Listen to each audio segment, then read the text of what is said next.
அண்மை செய்தி. அண்ணா பல்கலைக்கழக வளாகத்தில் மாணவியிடம் அத்துமீறியது தொடர்பாக ஒருவர் கைது செய்யப்பட்டிருப்பதாக அண்மை தகவல் கிடைக்கப்பட்டிருக்கிறது. அண்ணா பல்கலைக்கழக வளாகத்தில் மாணவிக்கு பாலியல் தொல்லை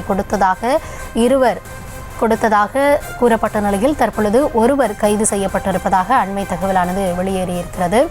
திங்கட்கிழமை அன்று நடந்த சம்பவத்தில் நேற்று மாணவி புகார் அளித்ததாக தகவல் கிடைக்கப்பட்டிருக்கக்கூடிய நிலையில் இந்த சம்பவம் குறித்து ஒருவர் கைது செய்யப்பட்டிருப்பதாக அண்மை தகவல்கள் தெரிவிக்கின்றன. இது குறித்த விவரங்களோடு இணைகிறார் செய்தியாளர் முரளி. தொடர்ச்சியாக இதில் என்ன நடைபெறுகிறது அப்படின்றத நம்ம பார்த்துட்டு வரும். தற்பொழுது ஒருவர் கைது செய்யப்பட்டிருப்பதாக தகவல் கிடைக்கப்பட்டிருக்கிறது. எதன் அடிப்படையில் அவர் கைது செய்யப்பட்டிருக்கிறார், அவர் யார் என்ற விவரங்கள் கிடைக்கப்பட்டிருக்கிறதா? விரிவான விவரங்களை வழங்கலாம். அண்ணா பல்கலைக்கழகத்தில் மாணவி பாலியல் வன்புணர்வு செய்யப்பட்ட வழக்கில் ஒரு நபர் கைது செய்யப்பட்டிருப்பதாக காவல்துறையினர் தகவல் தெரிவித்திருக்கிறார்கள்.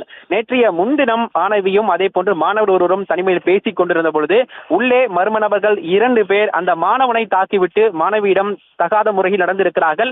இது தொடர்பாக அந்த மாணவி கோட்டூர்புரம் காவல் நிலையத்தில் புகார் மனு அளித்திருக்கிறார். இந்த புகாரின் அடிப்படையில் தான் கோட்டூர்புரம் அனைத்து மகளிர் போலீசார் வழக்கு பதிவு செய்து 3 பிரிவின் கீழ் வழக்கு பதிவு செய்து விசாரணை நடத்தி வந்தார்கள். இந்த நிலையில் இந்த விவகாரம் காலையில் தெரிய வரவே அனைத்து ஊடகங்களிலும் அண்ணா பல்கலைக்கழகத்திற்குள் இது போன்ற ஒரு செயல் நடைபெற்றது ஒரு பெரும் அதிர்ச்சியாக பார்க்கப்பட்டது.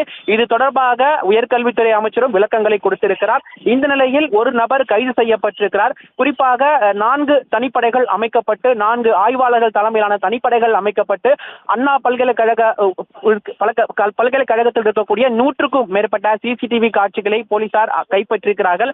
அந்த சிசிடிவி காட்சியின் அடிப்படையில் அதே போன்று நேற்றைய முன்தினம் இந்த பகுதியில் யாரெல்லாம் இருந்தார்களோ அவர்களுடைய தொலைபேசியினுடைய நெட்வொர்க் மூலமாக இந்த நபர் கைது செய்யப்பட்டிருப்பதாக காவல்துறையினர் தகவல் தெரிவித்திருக்கிறார்கள். அதிலும் குறிப்பாக அந்த நபர் இதே பகுதியில் வசிக்கக்கூடிய நபர் என்றும், அது மட்டும் இல்லாமல் இந்த கிறிஸ்துமஸ் பண்டிகை என்ற காரணத்தினால் சின்னமலையில் இருக்கக்கூடிய சர்ச்சுக்கு செல்லும் பொழுது அந்த நபர் குடும்பத்துடன் செல்லும் பொழுது அந்த நபரை கைது செய்திருப்பதாக காவல்துறையினர் ஒரு முதற்கட்ட தகவலை தெரிவித்திருக்கிறார்கள். அது மட்டுமில்லாமல் தொடர்ச்சியாக அவரிடம் விசாரணை நடத்தப்பட்டு வருகிறது.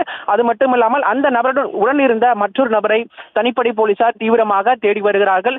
மேலும் இந்த விவகாரத்தில் மாணவி அளித்த புகாரின் அடிப்படையில் 3 பிரிவின் கீழ் வழக்குகள் பதிவு செய்யப்பட்டு தற்பொழுது ஒரு நபர் கைது செய்யப்பட்டிருக்கிறார். தொடர் விசாரணைகள் நடத்தப்பட்டு வருகிறது. இந்த நிலையில் அண்ணா பல்கலைக்கழக நுழைவாயிலில் SFI அமைப்பினரும் தற்பொழுது ஆர்ப்பாட்டத்தில் ஈடுபட்டு வருகிறார்கள்.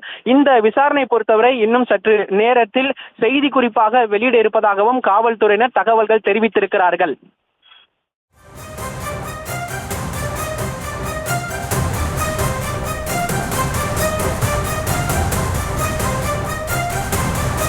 விவரங்களுக்கு நன்றி முரளி.